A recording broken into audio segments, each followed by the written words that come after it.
The IMF lowers its global growth forecast for 2025 amid conflicts and trade protectionism. Over 1 billion people face property insecurity as rising inflation intensifies global tenancy fears. And we look at Turkey's efforts to become a leader in green energy. Hello, I'm Taiba Aydin with the latest business and finance news here on TRT World.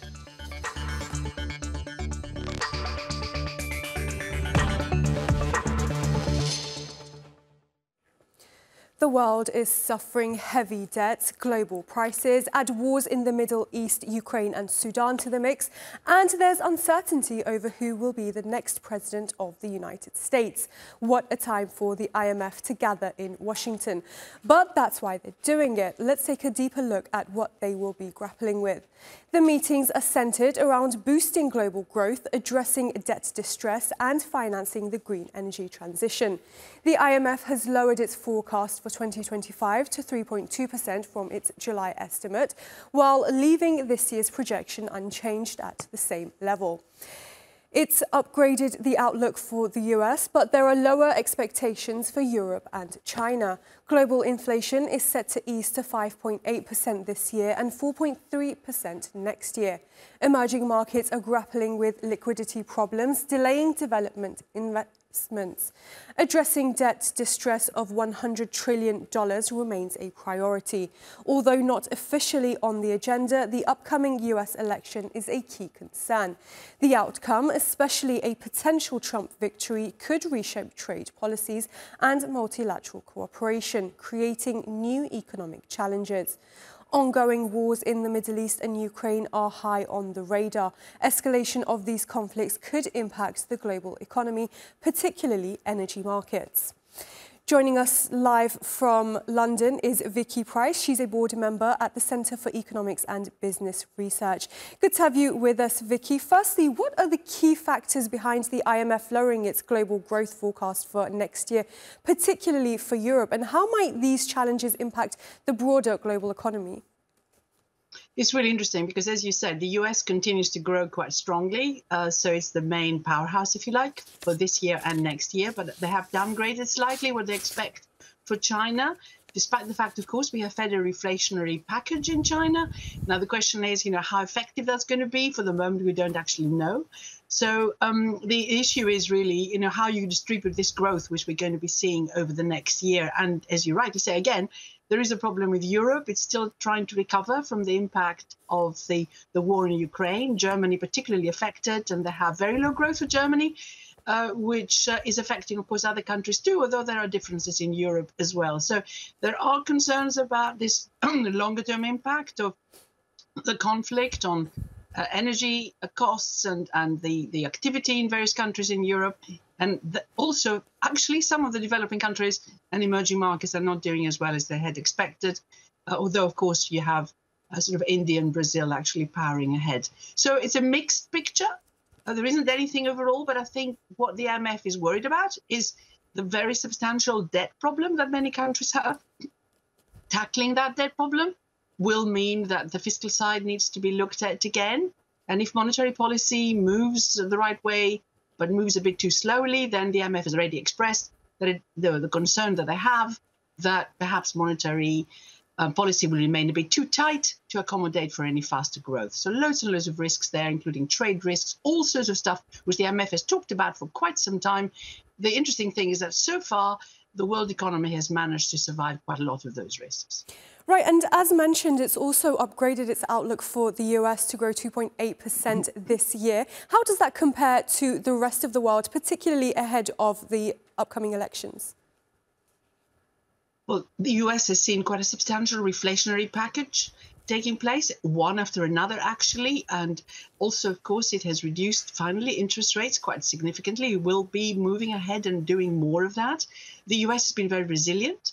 It has not been affected as much as other countries by the energy crisis because it is self-sufficient. It has been able to insulate itself up to a considerable extent. It has been able to attract a lot of investment by lots of subsidies. So it's not very surprising that it is doing slightly better than others. The interesting thing is that next year's growth has been upgraded as well. Not as much as perhaps some people had hoped for, but there are some question marks about that forecast, of course. There are going to be elections. There are elections due next month. Whoever wins may or may not become a bit more protectionist. There's concern about tariff wars. So all these things are in the balance right now. All right, Vicky Price, we'll have to leave it there. Thank you very much for joining us. Thank you. Land and housing tenure insecurity is an escalating global issue, exacerbated by rising inflation, conflict and economic instability. A recent report by Prindex shows a sharp increase in people fearing for their property rights. The report highlights the deep impact on global stability, economic equity and sustainable development, calling for urgent localised policy interventions to address the growing disparities across regions and income levels. Prindex data reveals that more than 1.1 billion adults, or 23% of the global adult population, feel insecure about their property rights. This represents a 4 percentage point increase since 2020, with 239 million additional people feeling insecure. Much of this surge is concentrated in East Asia and the Pacific, predominantly in China. In North America, tenure insecurity jumped by 12 percentage points since 2020. Rising inflation and financial instability are major contributors, with 9% of respondents unable to pay rent or mortgage. Even high-income nations are experiencing significant property insecurity despite their economic advantages. 44% of adults worldwide report owning or jointly owning property, offering the greatest perceived security. Renters and those using family-owned property face more vulnerability, with 35% of renters and 23% of family property users feeling insecure. Formal property documents boost security, with 61% of owners having their names on legal documents. Meanwhile, only 40% of women globally have ownership rights, compared to 48% of men. In high-income countries, lower-income women experience 27% higher tenure insecurity than their wealthier counterparts. These disparities underscore the need for targeted policies to protect vulnerable groups. Anna Locke is co-director of Prindex and senior research associate at think tank ODI. She joins us from Rome. Good to have you with us, Anna. Firstly, your report states that 23% of adults worldwide experience tenure insecurity. What are the key drivers behind the increase in recent years? Thank you. I think as you identified correctly, financial insecurity, or people's worry that they don't have enough money to be able to stay in their homes and on their lands, it has become a dominant reason for insecurity. We have linked that to rising rent and rising mortgage costs, particularly in North America and Europe, and that's coupled with people facing squeezed incomes, higher energy costs in general, and that has become a dominant reason in 38 countries, up from 24 in our first round of data collection in 2020. So people are feeling squeezed and costs are rising.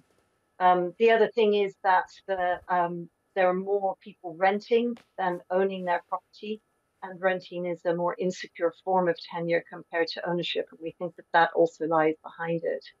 The second variable that we've seen is conflict.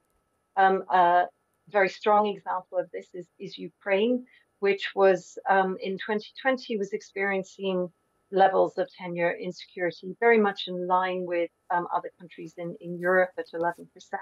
That has jumped massively by 23 percentage points. Now, over a third of people in Ukraine interviewed feel that they're going to be not able to hold on to their homes, stay in their homes or on their land in the foreseeable future. Right, and we've also seen that some of the world's biggest economies are experiencing high levels of insecurity about their tenure. Why is there such a disparity in these economies?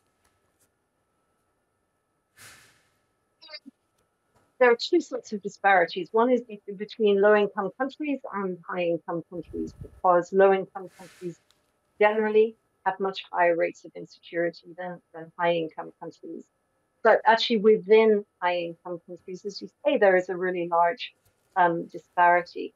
Those who feel that they don't have enough income, that they just don't have enough income to meet their needs, are far more insecure than those who feel comfortable or that they're able to get by. So 38% of people who feel worried about their income or have an adequate income, compared to 19% who are feeling comfortable, or 15% who feel that they're, everything is fine.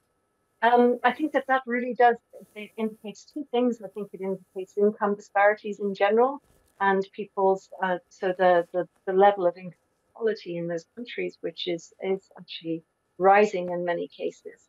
And it also reflects the higher proportion of those lower income groups that are renting compared to being able to own their property. All right, Anna Locke, co-director of Prindex, thank you very much for joining us. Thank you.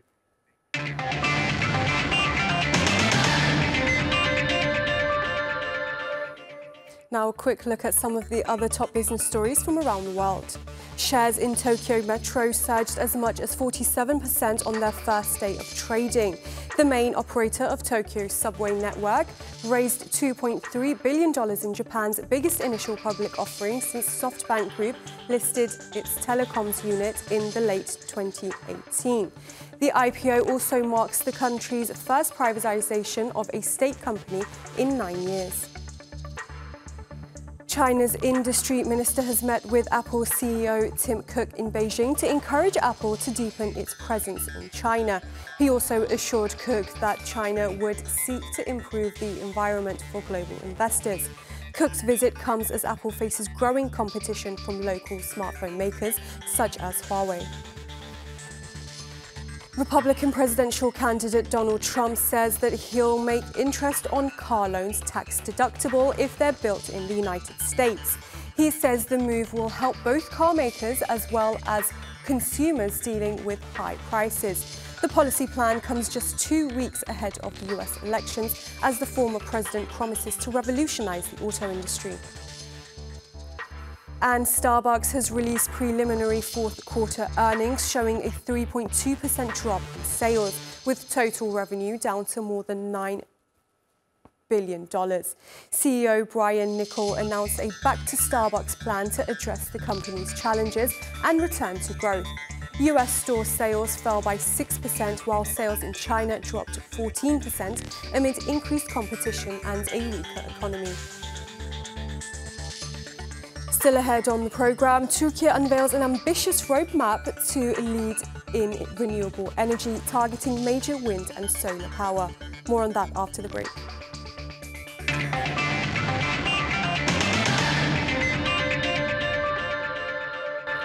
As the world grapples with the urgent need to transition to renewable energy, Turkey is stepping up its efforts to become a leader in green power. With increasing pressure to reduce carbon emissions and secure energy independence, the country is now setting ambitious targets for the future. On Monday, the government unveiled a new roadmap for its renewable energy landscape, aiming to boost wind and solar power capacity over the next decade. Speaking at the launch of the Energy Transformation Renewable Energy 2035 event, Turkish Energy and Natural Resources Minister Alparslan Bayraktar laid out the government's vision for a cleaner, greener future.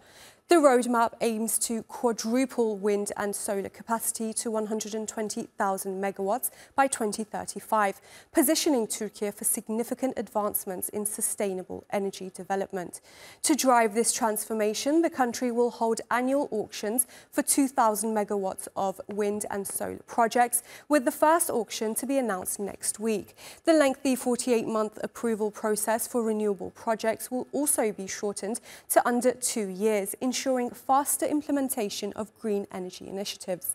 The ambitious renewable energy targets are part of a broader $108 billion investment and reform initiative. The plans include upgrading infrastructure and developing a new transmission grid, as well as modernizing state-run energy companies to drive the country toward energy independence. Ömer Bakkaloğlu was at the launch event and sent us this report. From the announcements made today, it's clear that Turkey is ready to take its journey towards sustainability to the next level. Already ranked 11th globally and 5th in Europe for installed renewable energy capacity, the country is now setting its sights even higher. The focus is on significantly expanding wind and solar power, along with hydro and geothermal energy. The pledges are part of Turkey's efforts to reach carbon neutrality by 2053 and secure its energy independence. Today's strategy also highlights the country's commitment to becoming a trade center in the energy sector. Oktay Tanrısever is a faculty member of the Department of International Relations at the Middle East Technical University. He joins us now from Ankara. Good to have you with us. Now, firstly, how realistic do you think these goals are given the current state of the country's renewable energy sector? Although it is an ambitious strategy roadmap, I think it is quite realistic because the instruments that the roadmap includes attracts investors, and Turkey has great potential in both solar energy and wind energy. This potential hasn't been developed fully yet. I think this roadmap will enable Turkey to realize this potential, and investors will benefit from this new attempt at increasing Turkey's renewable energy production. Right, and Minister Bayraktar emphasized that the private sector played a crucial role in Turkey's energy transformation over the past 2 decades. How do you see the private sector's role evolving in the next phase of the country's renewable energy transition? I think the role of private sector is quite critical because for financing these projects and also finding partners from both Turkey and also international community could be achieved through this formula. If a private sector was given greater incentives, so they could invest more in the sector. So far, Turkey succeeded in that, in both renewable energy, in both wind energy and the solar energy. Share of private investors is great.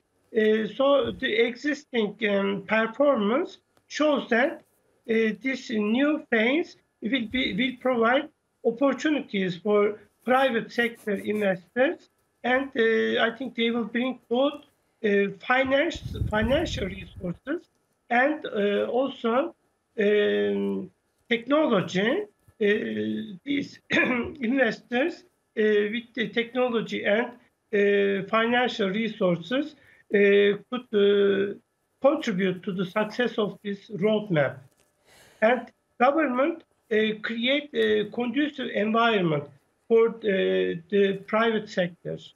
Okay, we will have to leave it there. Oktay Tanrısever from the Middle East Technical University, thank you very much for joining us. Thank you. Prices of basic commodities have skyrocketed in northern Gaza, piling pressure on families already traumatized by relentless Israeli attacks and a deepening humanitarian crisis. Ashraf Shannon has this report. Food prices are soaring in northern Gaza. Markets are suffering from a severe shortage of food supplies and high vegetable prices, with few available items found in the markets. Since Israel began a renewed military offensive in northern Gaza, humanitarian groups say that virtually no aid has entered the area. Israel's own statistics show that aid deliveries to Gaza as a whole have collapsed when compared with the same period in September. A kilogram of oranges costs $15, which is 10 times its normal price. There's hardly any vegetables and only eggplants and lemons are available, and a kilogram of eggplants costs almost $20. People can't afford to buy food, and myself as a vendor, I can't afford to provide food for my family. Prices of food have shot up as a result of Israel's imposition of strict conditions on the entry of goods and humanitarian aid for residents who have been enduring war and displacement for over a year. We can't even buy simple things to eat because the prices are very high. We rarely bought eggplants in the past, and now we can't afford to buy them. I spent all day finding food for my family, and I can't afford to feed them. We are starving because of the war. The lack of food has prompted UN officials to warn that supplies necessary for survival are running out in northern Gaza. Across the Gaza Strip, more than 2 million people, or 96% of the population, are facing high levels of food shortages, with 1 in 5 people facing starvation. I can't even afford to buy a bottle of cooking oil because it costs around $25 compared to $2 before the war. A kilogram of sugar that used to cost $1 is now priced at $40. We don't have any income and prices continue to go up. According to the United Nations, a high risk of famine persists across Gaza as the war continues and humanitarian access is restricted. Most of the population has lost their sources of income due to the ongoing war in Gaza, exacerbating their economic situation and their ability to meet basic living needs. Ashraf Shannon, TRT World Gaza. The top issue for a lot of voters in America's presidential election is the economy. By most factors, the US economy is strong, but average Americans often say they aren't feeling it in their own lives. Andy Rosejohn reports on how Donald Trump and Kamala Harris are trying to spin that apparent contradiction to their advantage in the battleground state of Wisconsin. In 2018, then-President Donald Trump came here to southeast Wisconsin to break ground on a new manufacturing plant. The plant was a bust. And years later, as if to rub it in, President Joe Biden arrived to announce another plant on that same land to create thousands of new jobs. But none of that seems to be on voters' minds. Polls show the economy is Wisconsin voters' #1 concern, but it's still all about the 2 Gs, gas and groceries. Certainly gasoline prices are much more expensive than they were under the Trump administration. Grocery prices continue to escalate. Kamala Harris supporters point to the larger picture. The World Bank itself has said we have the strongest economy in the world coming back from that pandemic, and we're lifting up the rest of the world. We're keeping everybody afloat. Presidents tend to get too much credit for an economy that's booming and too much criticism for an economy that's struggling. So both sides can spin Trump's presidency before and after the pandemic. When you look at the economy that the Biden administration was handed, it was in the dumps. It was bad. Is there inflation? Yes. But you really can't blame it on the administration right now. Blame it on corporate greed where it belongs. But Wisconsin's leading pollster says marginal improvements in inflation in recent weeks may not come fast enough to help the Harris campaign. Those economically focused voters have been telling us a consistent story since January that they're unhappy with the Biden economy, and they look back on the Trump economy as a positive one. And Harris has to balance the promise of a better economy while still defending the Biden economy. Longtime Republican strategist Ken Brown says she's failing. If it's a feeling race, it's going to be about, oh, let's vote for the pretty girl. She's due, right? If it's about facts, Donald Trump ran a better economy in this country than Joe Biden and or whoever's pulling his strings. Wisconsin's a state where pollsters say the voters are more evenly divided, more polarized than just about anywhere else.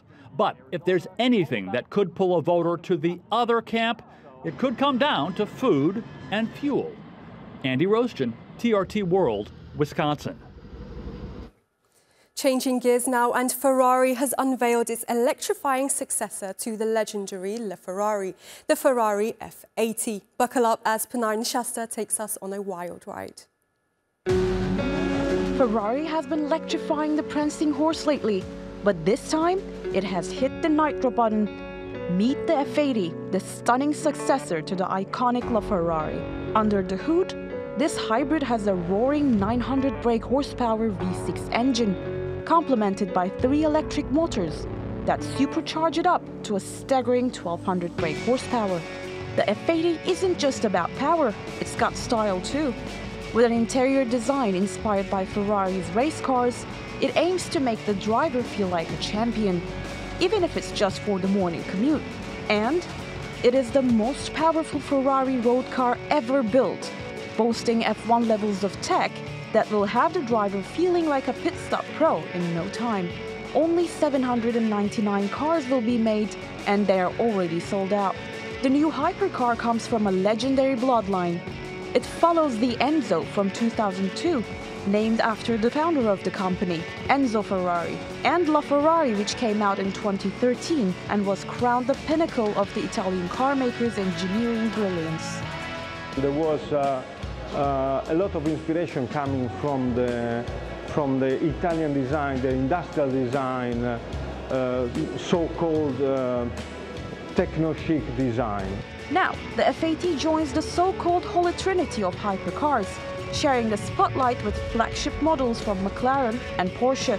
Just 2 weeks before the F80's grand reveal, McLaren unleashed its new hypercar, the W1, which claims the title of the fastest accelerating road-legal McLaren ever, going from 0 to 100 kilometers per hour in 2.7 seconds. And yes, it roars a hybridized V8 engine that generates a blistering 1258 brake horsepower. Meanwhile, Porsche is yet to reveal its next-level concept car, the Mission X, which will replace the famous 918 Spider. The German car maker says it will start the production of Mission X once it meets certain important targets. As the race to electrify the fastest four wheels on the planet heats up, Ferrari's prancing horse is setting the tarmac ablaze. Punarni Shasta, TRT World. Well, that's all your business news for now. Thanks for watching.